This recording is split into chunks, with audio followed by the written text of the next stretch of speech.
Under the chandeliers of Manhattan's most exclusive showroom, a $3.2 million Bugatti Chiron sat in absolute silence. 30 of America's top engineers flown in from Detroit, Dallas, Seattle knelt around it for 5 hours. Polished shoes scuffed against marble. Diagnostic screens glowed blue against pale, exhausted faces. Not one of them had found the answer. A $55 million contract was bleeding out by the second. CEO Victoria Ashford stood watching, spine-straight champagne untouched the storm behind her eyes, locked somewhere no one could see. Then the service door opened behind them. Marcus Webb stepped through in worn coveralls, his daughter's small hand folded inside his. She clutched a cobalt blue toy car against her chest, like the last warm thing in the world. He had not been invited, and the only man in the room who recognized him was the one who needed him gone. The chandeliers above the pinnacle showroom were the kind that took 2 men to install and another to dust. They threw a soft layered gold across the marble floor, across 350 guests in evening wear, across the cobalt blue Bugatti Chiron at the center of it all. The car had been polished that morning until the paint deepened into something closer to night sky than to color. It was supposed to be the centerpiece of the evening, the visible promise of a $55 million partnership between Ashford Dynamics and Bremer Precision Group, a German firm that had been doing business with Victoria Ashford's father long before Victoria was old enough to spell the word engineering. The car had not started in 5 hours. Victoria stood near a column at the eastern edge of the floor, a glass of champagne balanced in her left hand, and untouched since the moment she had picked it up. She was 44 years old and had inherited a company her father had nearly run into the ground. She had spent 6 years quietly putting it back together. She had learned somewhere in those 6 years a specific kind of stillness, the kind that looked from across a room like calm. From inside her own chest, it felt different. Tonight, it felt like a hand pressed against a door that wanted to fly open. Across the floor, Derek Saunders, Director of Engineering, 15 years of polished competence, silver at the temple suit, cut from something that cost more than most people's rent, stood near the bar with his 3rd glass of bourbon. He had not had 3 drinks before a public event in 11 years. Simone Carter had noticed, because she had been standing near the water pitcher when he ordered the 2nd one, and again when he ordered the 3rd. She was 26 and 7 months into her job, and possessed of the kind of attention to detail that her senior colleagues had not yet noticed she possessed. She was sitting now in a folding chair at the edge of the service zone tablet, balanced on her knees, watching the engineers work. They had been working for 5 hours. The list on her tablet had grown to 43 items. 42 of them had been tested and crossed off.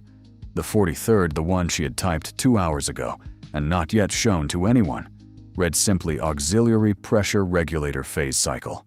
She had not said it out loud because she was 26, and 7 months in, and the men around the car had seniority measured in decades, and she did not yet trust that the silence after she spoke would not turn into something she did not want. Heinrich Brandt, 68 years old, German by birth and Chicagoan by long habit, sat in a leather chair near the windows with the patience of a man who had attended hundreds of these evenings. He had been Bremer's senior representative for 22 years. He had known Victoria's father. He was watching the engineers the way a man watches a tide come in, without moving, without comment, registering everything. None of them had noticed yet that the service door at the back of the showroom was about to open. Marcus Webb had taken the contract 5 weeks ago because his daughter's preschool tuition was due on the 1st of the month, and the body shop in Long Island City had let him go in February when business slowed. The contract was for logistics and pre-event mechanical inspection. 3 nights of work, decent pay, a check at the end. He had been reading the document on the curb outside his apartment building when he saw the client name printed near the top. Ashford Dynamics. He had sat in the driver's seat of his 11-year-old Civic for 20 minutes before he signed. Most of him had wanted to walk back upstairs and tear the paper in half. A smaller part of him, the part he did not name out loud, not even in his own head, had wanted to see the building one more time, even from the service entrance, even in coveralls. 4 years ago, he had been a mid-level R&D engineer there. In July of 2020, his contract had been terminated under the heading Departmental Restructuring with no further explanation, no severance call from anyone he had thought was a friend. He had spent the 4 years since believing what the silence had told him, that he simply had not been good enough. The money was why he signed. The other thing, the thing he did not name, was why signing did not bother him as much as it should have. 3 weeks after he started, his wife had been gone 16 months. Her name had been Claire. The cancer had been found late, and the months between the diagnosis and the funeral had collapsed faster than anyone had warned him they could. The insurance had not been enough. He had sold the apartment in Astoria and moved with their daughter into a 4th-floor studio in Queens, where the radiator hissed at night and the window looked out on a fire escape. Ella had turned 6 in March. She slept with a cobalt blue toy Bugatti on the pillow beside her every night because Claire had bought it for her at the hospital gift shop 2 weeks before she died, after Ella had pointed at it in a catalog and said, "Mom, I want the car the color of the sky." This evening, Marcus's job had ended at 4 in the afternoon. He had stayed because the finance office still owed him a signature on a payment confirmation, and the woman responsible for the signature was not answering his texts. He needed the money for next month's tuition. The babysitter had canceled at noon with a fever. So Ella was with him in a small navy dress that had been Claire's favorite on her, holding her toy car against her chest, the way she always held it when she was somewhere new. He had taken her hand at the side door of the building and said the only thing he ever said to her in places like this: "Stay close, we won't be long." The hallway from the service entrance ran along the back edge of the showroom floor. It was not supposed to be a viewing route. The wall on Marcus's right was supposed to block the floor from the corridor. But there was a service alcove halfway down the hall, a recessed bay where carts were staged for wheeling out, and the alcove had a clear sight line straight to the center of the floor. Ella saw the car first. She tugged on his sleeve, lifting her own toy in her free hand, so the 2 cars sat at the same height in her line of vision. "Daddy, same color." Marcus stopped walking. Something tightened in his chest in the half-second before he could name it, and then he looked properly at what was in front of him. He was not looking at the car. He was looking at the diagnostic screen on a rolling cart beside it, and the way the engineers had laid out their tools and the components that had been opened and closed and opened again. The pattern told him what they had tried. The pattern also told him what they had not tried. In about 15 seconds, he understood the whole picture. The Chiron's W16 fuel management system had an interaction loop between the auxiliary pressure regulator and the primary injection chain. Below a certain ambient temperature, the loop went out of phase. The ECU reading the resulting irregularity did not register a hardware fault. It registered a logic conflict. He knew this not because he had ever read Bugatti's technical documentation. He knew it because in April of 2020, he had written an analysis of exactly this mechanism applied to high-performance engine architectures generally. It had been the last document he submitted to R&D before his contract ended 3 months later. He stood very still. He did not know why a Bugatti Chiron contained the precise structure he had once described in a paper that had never been formally adopted. He did not know it, and he would not know it until a young analyst named Simone Carter read his name out loud in front of the entire room. For now, he just stood there, holding his daughter's hand, looking at a car that should have been a stranger to him and was not. Across the floor, Simone glanced up from her tablet. She did not know him. What caught her attention was the angle of his head and the absolute lack of motion in his shoulders. She had seen that exact stillness 3 times before, all in graduate school. All in moments when someone had just solved something the rest of the room was still struggling with. She looked down at her tablet.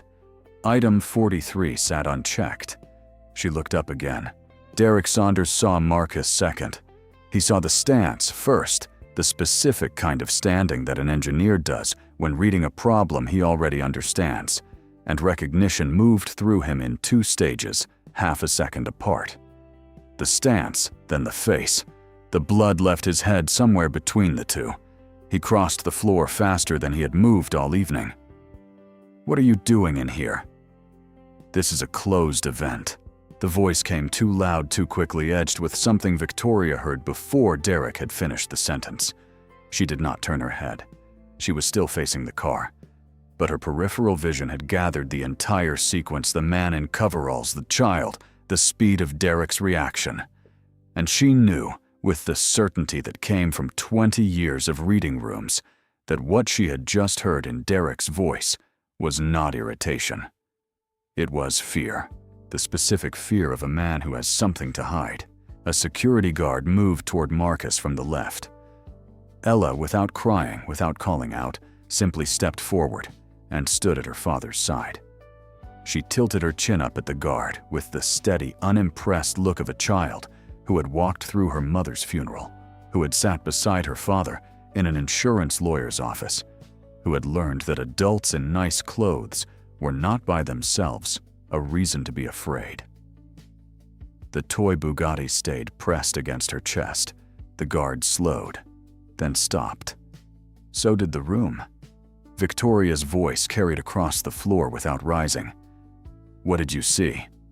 Marcus stood in the alcove and felt every habit of the past 4 years tell him to walk away. "Go upstairs. Get the signature. Take Ella home. This is not your room." He had learned in this building what the cost of speaking up could be, though he did not yet know the full size of that cost. The silence had taught him caution. Then he looked down at his daughter. She was holding her toy car up at eye level beside the real one, comparing the 2 blues, and the look on her face was the look of a child who has seen something beautiful and wants her father to see it too. He turned back toward Victoria. Marcus opened his mouth to answer Victoria's question, and Derek cut across him before the first word was fully formed. "This man does not hold any relevant engineering credentials. He is a contract logistics worker." The sentence landed in the room the way it was meant to land. A few of the engineers near the carmen who had spent the last 5 hours kneeling on marble in suits that cost a week's wages, whose professional pride was at this hour very thin and very exposed, looked at Marcus with the expression of people willing to be told that the intruder was the problem. Marcus did not argue. His voice, when it came, was flat in the way that mechanics' voices go flat when they have stopped performing for the room and started speaking to the work. The auxiliary pressure regulator in the W16 fuel system runs out of phase with the primary injection chain when ambient temperature drops below about 58 degrees. The ECU does not read it as a hardware fault. It reads it as a logic conflict. The scenario isn't in the official documentation because the analysis that identified it was never approved into the formal procedure. He said phase cycle somewhere in the middle of that sentence, and Simone's eyes dropped to her tablet. Item 43 sat there untouched, exactly the words he had used. She looked up. Derek tried to recover. The first syllable came out clean enough. That theory was already... The sentence stopped. He had been about to say already tested.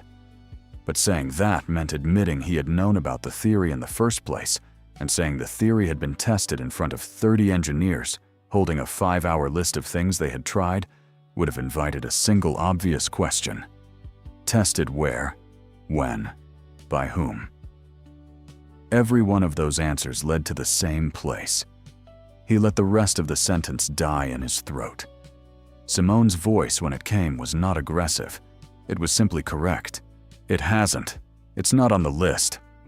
Victoria looked at Marcus. What do you need? A 14mm wrench and 5 minutes. Derek opened his mouth. Victoria did not look at him. The security guard, without being told, took a small step back. Someone produced a wrench. Marcus took it without ceremony. walked past two of the kneeling engineers, and crouched at the side of the car. Ella climbed into a folding chair near the cordon, settled the toy car in her lap, and watched her father work. She had seen him do this in garages and in parking lots, and one time in a steady rain in New Jersey, and she had learned a long time ago that the best way to help was to sit still and hold the car. In the first minute, Marcus laid his bare hand against the housing of the auxiliary regulator. He was not measuring temperature. He was reading vibration the way a man reads a pulse. He held it there for 20 seconds. His eyes drifted to a point in the middle distance, processing something that was not visible to anyone else in the room. A small, uninvited thought arrived in his chest while he held his hand against the metal. Why does this car contain the exact mechanism I once described on paper? And he set it aside. There was a car to fix. The question would wait. In the second minute, he loosened two bolts, holding a bracket, and shifted the angle of the auxiliary fuel rail by what looked like nothing. Maybe 3 degrees. Somewhere in the crowd, a man exhaled audibly through his nose. In the third minute, he reached behind the intake manifold to access the regulator itself, a position so awkward that most service procedures simply skipped it. He did not pick up the diagnostic tablet. He performed a manual reset using a sequence of 3 specific adjustments that were not in any service manual that came from a place in his hands that no service manual had ever reached. Simone, watching, began typing on her tablet, not because anyone had asked her to, but because she had become aware that what she was watching was rarer than procedure. In the 4th minute, Marcus stood up. He looked into the engine bay one last time. For a single beat, his thoughts went somewhere they had not been allowed to go in 16 months. Not to Claire herself. To the habit of her, the way she had always been the first person he told when he had finished a difficult engine, even though she had never understood a single technical word of it, because listening was the thing that made him happy, and being the reason he was happy was the thing that made her happy. He had not told anyone in 16 months. He closed the hood with both hands. He stepped back. Derek stood 8 meters away with his hands in his pockets, looking at a point on the floor where there was nothing. In the 5th minute, Marcus looked at Victoria and gave a single nod. Victoria slid into the driver's seat. Her hand found the start button without looking.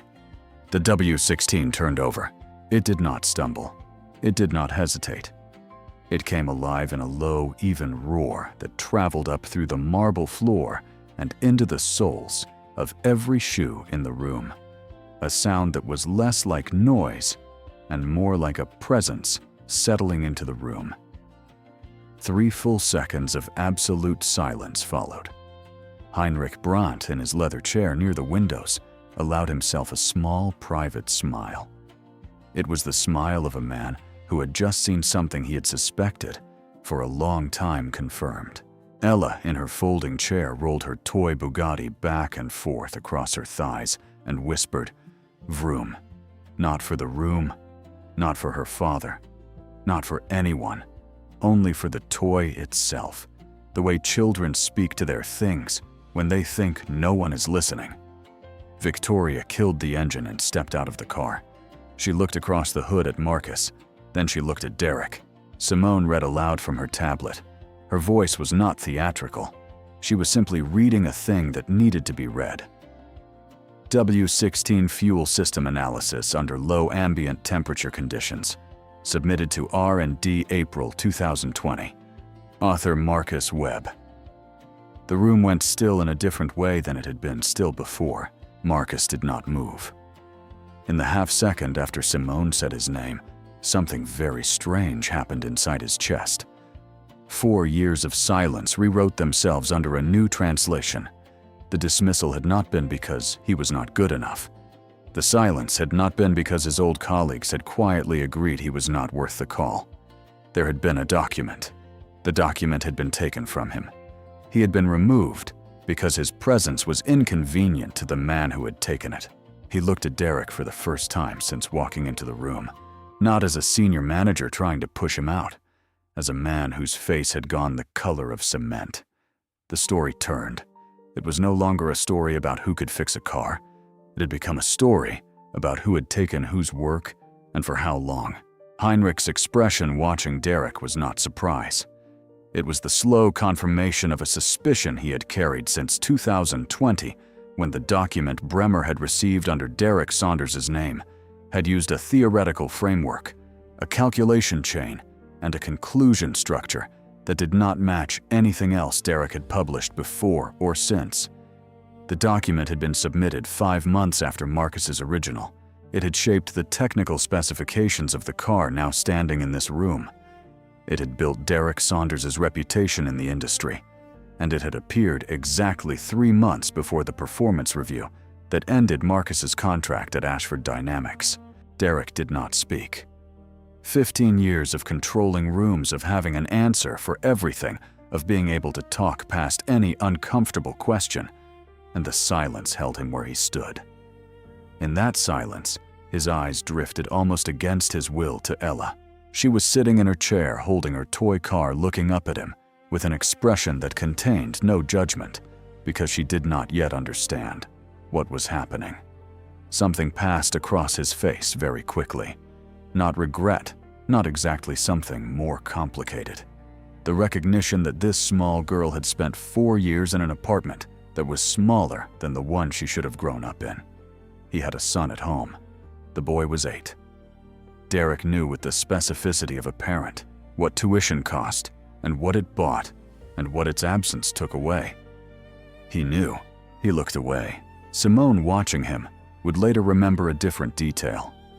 In the 4 years she had worked under him, Derek had never kept a personal item on his desk. No family photographs, no framed awards, no commendation plaques from the awards he had in fact received. The desk had always been bare in a way she had once read as minimalist discipline. Standing there now watching him, she understood it differently. A man who had built a corner office on top of someone else's work did not surround himself with reminders. Victoria's voice broke the silence. "When did you know you were walking into this company, this room, this situation?" Marcus answered without looking up from where his eyes had settled, somewhere near Ella's shoes. "From the moment I saw the company name on the logistics contract." Something shifted in his throat before he continued. "But I did not know about the document. I thought I was let go because I wasn't good enough. For 4 years I thought that." Victoria looked at him. Something very small changed in the architecture of her voice. "And you still fixed the car?" He looked toward Ella, then back at Victoria. The car needed to be fixed. That part wasn't complicated. Victoria offered him financial compensation. The number was substantial. It was offered immediately the way she would have offered it to a vendor whose contract had been mishandled. Marcus shook his head. There was nothing performative in the motion. There was nothing rigid in it either. You can't pay back 4 years with money. The room was left holding the question that no one in it had a clean answer to. If not money, then what is enough? Heinrich rose from his chair. He did not approach the car or the small group around it. He stepped to one side near a service column, where the chandelier light did not reach as fully, and waited. After a minute, when the noise around the engine had begun to break up into clusters of confused half-conversation, Marcus walked Ella through the crowd and out into the corridor that led back toward the service hall. Heinrich met them there in a quieter alcove, with 2 leather chairs and a low table. He did not ask Marcus to sit down. He sat down himself slowly, the way men in their late 60s sit down. Ella climbed into the second chair without being invited and balanced her toy car on her knee. Heinrich's voice was low. Educated English, with a German shape to the consonants that had not faded in 40 years. In 2020, I read the document, the one submitted under Saunders' name. I wrote an internal note saying the writing style did not match his prior work. The phrasing of the conclusions, the ordering of the calculations, none of it sounded like anything else he had ever produced. My superiors at the time told me not to pursue it. I did not pursue it. He looked briefly at his hands, which were folded on the head of a cane, that he carried more for habit than for need. That has been a mistake I've lived with for 4 years. Marcus did not answer right away. Heinrich did not seem to expect him to.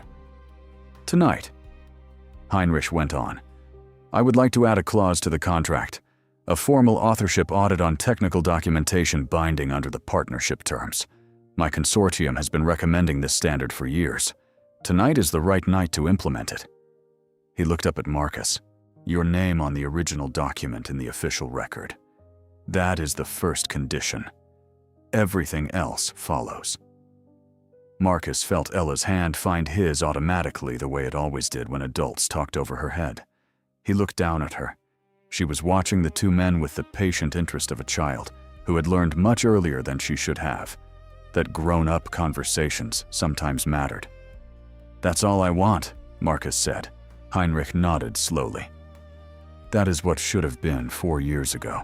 Back on the showroom floor, the situation had moved past the point where it could be quietly managed. 350 guests had now noticed that something was happening. A few of the older engineers had begun to drift with elaborate casualness toward the bar. 2 members of the press contingent were already speaking in low voices into phones. A camera on a tripod near the eastern columns had been turned very slightly away from the car and toward the group around it. Victoria was not trying to suppress it. She was watching the room redistribute itself in real time, the way a captain watches weather move across a sea, registering which way every flag turned. Derek had retreated to the edge of the floor. He stood with his back almost against a column, a hand braced on the marble, the bourbon glass, set down somewhere behind him and forgotten. He was no longer looking at Marcus. He was no longer looking at anyone. He was looking at the floor between his shoes, the way a man looks at a doorway that has just closed behind him. There was no convenient exit left in the room. A check could not undo this. A statement of regret could not undo this. The reputation of Derek Saunders, built over 15 years on the structure of someone else's work, was collapsing publicly in front of 350 guests, an international partner, and at least 4 cameras. For Marcus, sitting in the leather chair beside his daughter, while Heinrich made phone calls in the corridor, the thing collapsing was different. It was the story he had been telling himself about his own life since July of 2020. He had told that story to Claire in the month she had still been alive.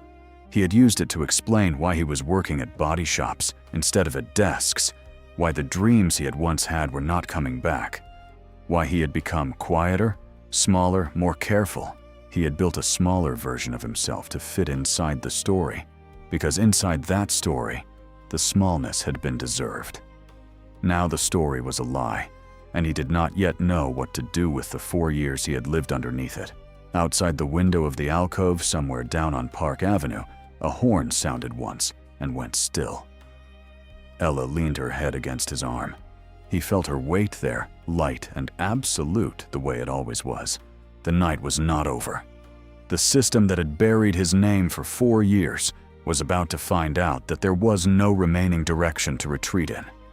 And the only real question left in the room, the one that Victoria, Heinrich, and Marcus all understood at the same time from 3 different angles, was what kind of structure could possibly be built in the place where the old one had just collapsed. By 10:15, the showroom had thinned by half. The press had been moved with the quiet efficiency of Victoria's events team into a side gallery, where they were given fresh drinks and a vague promise of a statement before midnight. The remaining engineers had been thanked and dismissed. The Bugatti, its hood now closed, sat under the chandeliers like a thing that had been returned to itself. Marcus was still in the leather chair near the corridor, Ella curled against his side with one shoe off, and the toy car held loosely against her shoulder. Heinrich had gone to make a phone call to Munich. Simone had been moving between the floor and the records archive on the 18th floor for almost an hour, returning each time with a thicker stack of printouts. Victoria came down the corridor with a folder in her hand and stopped in front of him. "I would like to know what you want." Marcus did not look up immediately.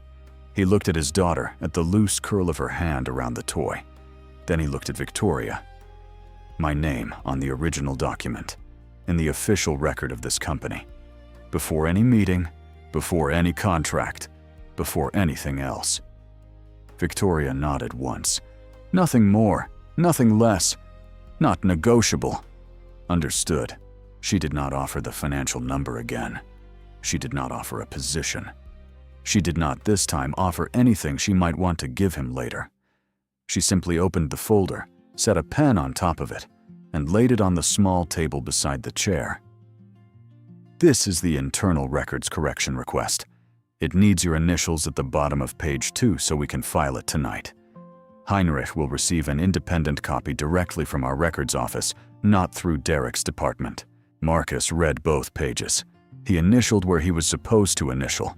He handed the folder back. She turned to leave, then stopped. For what it is worth, the audit clause Heinrich proposed. I am putting it into the contract tonight, not as a gesture, as a binding term. It will apply to every joint document our two companies produce going forward, effective at signing. Why? Because it should have been there 10 years ago. Something near the smallest visible exhale moved through her shoulders for the first time that evening. My father did business on a handshake. There is a great deal that I admire about that. There is also a great deal that I have spent 6 years cleaning up. She did not wait for an answer. She walked back toward the showroom floor, where Heinrich was returning from his phone call. Marcus took Ella home in a taxi at 11 o'clock. She was asleep before they crossed the bridge, her cheek pressed against his upper arm, her breathing slow and even. He carried her up 4 flights of stairs to the studio in Queens. Her shoes came off at the door. He laid her on the bed, drew the blanket up to her shoulders, and set the cobalt blue toy car on the pillow next to her head, in the spot where it had slept every night since her mother died. He did not turn on the overhead light. He sat at the small table in the kitchen alcove with a glass of water and a single lamp throwing yellow across the laminate. The contract Victoria had emailed him was open on his phone. He had printed a copy at the finance office before leaving the building. He had not read it carefully the first time.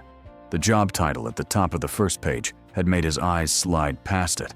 The way eyes slide past something when reading it twice will mean wanting it more than is safe.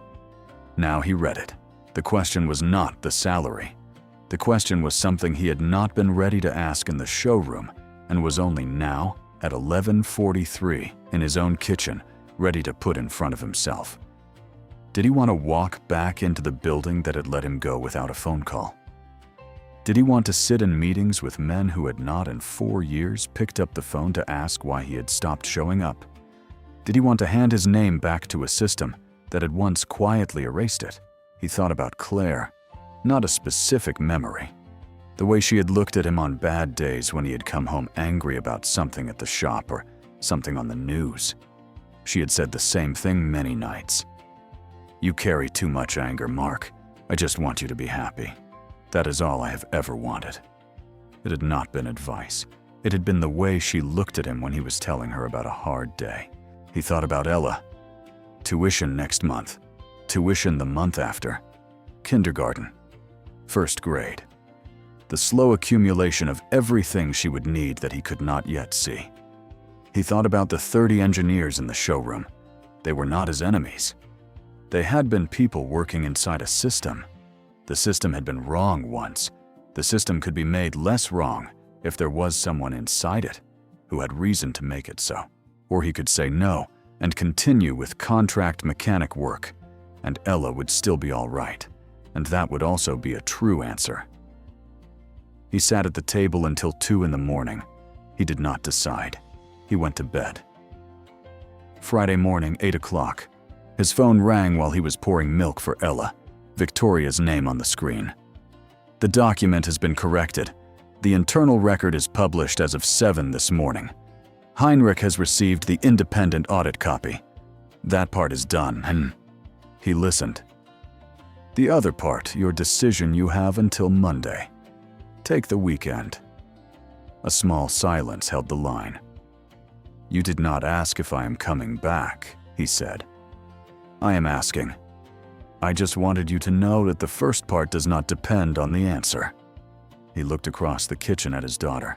She was drawing something on a paper napkin with a green crayon, her tongue between her teeth, in the specific way she did when she was concentrating.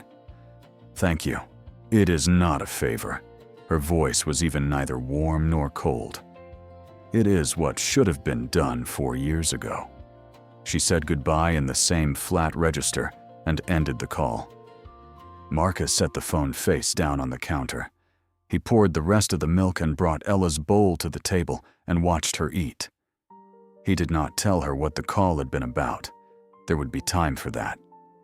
The morning sun came through the kitchen window in a way that reminded him suddenly and without warning of a Sunday morning in the apartment in Astoria, 4 years and another life ago, when Claire had still been the person pouring the milk.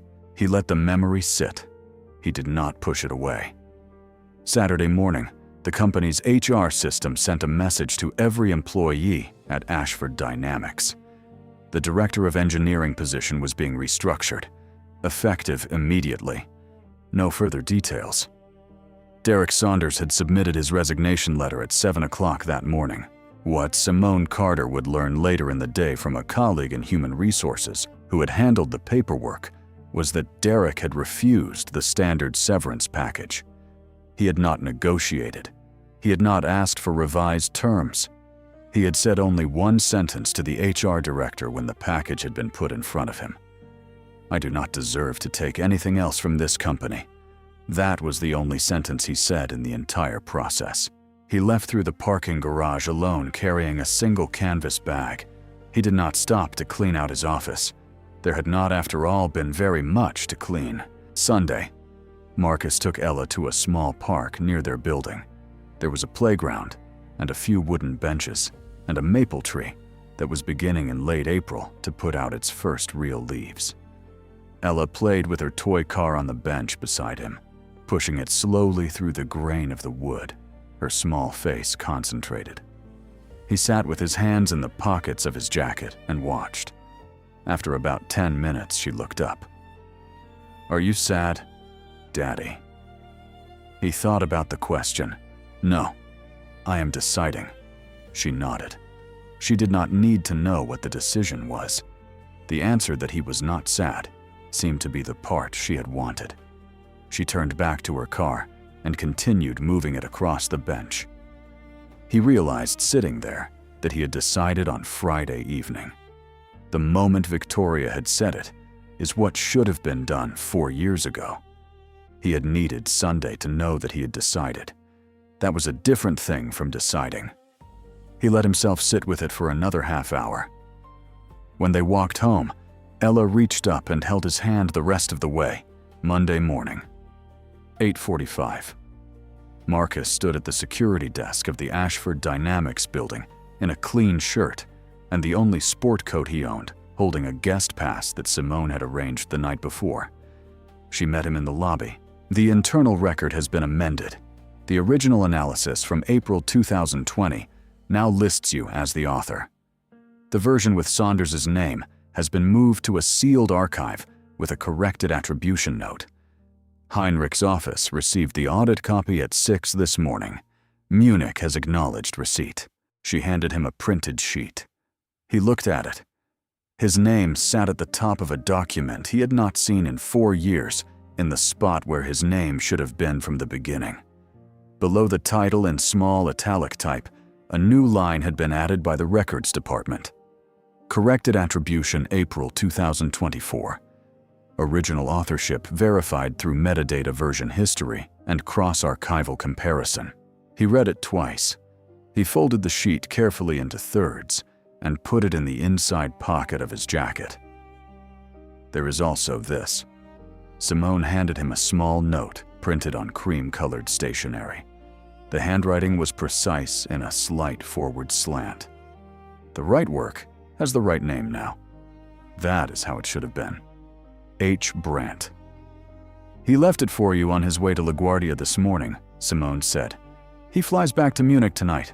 Marcus folded the note and put it in the same pocket. The conference room on the 28th floor had a table long enough for 16 people and was this morning occupied by exactly 2. Victoria sat at one end. The chair at the other end had been left for him. Between them on the table were 2 documents. The first was a single page. His name, the date of original submission, the title of the analysis, the corrected record. The second was much longer. The job title at the top of the first page was Director of Advanced Engine Architecture. He read it once and then looked at the wall for a moment, because reading it a second time felt like wanting something too much.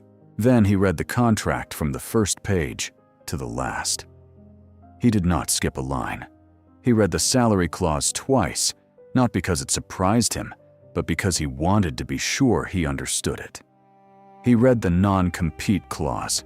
He read the section on intellectual property attribution, which had clearly been redrafted within the last 48 hours, and contained near its center a paragraph that referenced the new audit clause in the Bremer contract by section number. When he had finished, he looked across the table. 3 questions. Go ahead. Technical autonomy. The contract says I report to the CEO directly on engineering matters. Does that mean what I think it means? It means you do not need approval from a department director to publish, file, or implement an analysis. You report findings directly to me. I do not overrule your engineering decisions. If I disagree with one, we have a conversation. The conversation is not a veto. He nodded. Second, my daughter's babysitter is not always reliable. There will be days I do not have someone to take her. Can she be in the office on those days? A small thing crossed Victoria's face. Not surprise exactly. Something more careful than that. Yes, there is a small lounge on the 27th floor that is mostly used for visiting consultants. It has a couch and a low table. She can be there. If she is in your office, that is also fine. Engineering does not run on dress code. He nodded a second time. Third, page 14.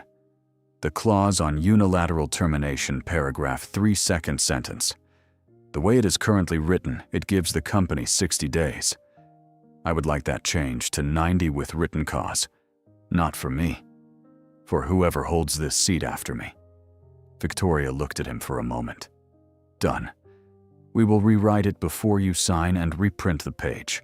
She made a note on a pad and pressed an intercom button.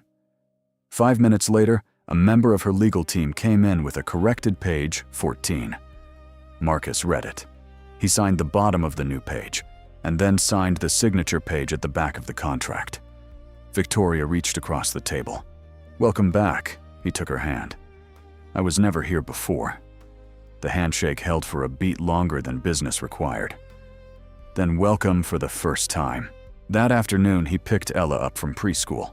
She saw him through the glass door before he stepped inside the way she always did, the way she had always been the first person to see him in any room. She came barreling out, already speaking before she made it through the doorway. Did you go to the new place? Were there cars? Was it nice? He stopped on the sidewalk. He crouched down so his face was level with hers. I have a new place to work. Were there cars? There were a lot of cars. She looked at the toy in her hand. Her face moved through several small expressions, working its way toward the question she actually wanted to ask, the one she did not yet have the words for. She landed on the closest version. Nicer than Mom's car. He felt the question settle against his chest like a small hand. He did not answer right away. For half a second, he thought of Claire. Not a specific memory, just the presence of her, which had not gone anywhere in 16 months, and was not going anywhere now. Nothing is nicer than Mom's car. She processed the answer. Her face moved through a few more small states, and then settled into something quiet and clear. Okay. She looked down at the toy in her hand and rolled it slowly between her small palms. They began to walk home. After several steps without looking up at him, she added, "But you should go to the new place, and you have to take me sometimes." He looked down at her. Deal. They walked another block in silence. The late April light fell long across the sidewalk, gold against the brick of the buildings on their side of the street. Marcus thought back to the cobalt blue Bugatti under the chandeliers, not as a victory exactly, but as a sound.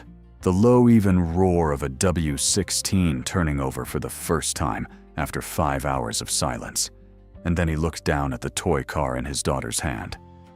"Same color as your car." She looked at the toy. She looked up at him. She smiled the smile of a child when something has finally arranged itself the way it should have been arranged from the beginning.